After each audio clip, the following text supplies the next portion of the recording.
Zhu Huining from China's Taiwan came to eastern Chinese city of Xiamen in 2016. She works as a pet communicator, embracing the booming pet economy in the Chinese mainland.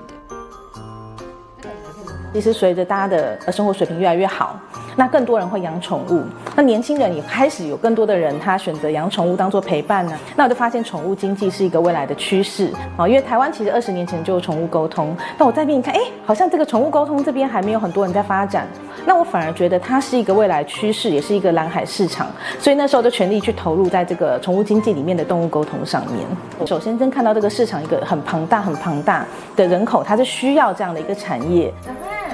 Zhu spent 5 million yuan to establish the Asian Animal Communication Alliance. She promoted pet communicating online and also contacted pet hospitals and pet shops for cooperation.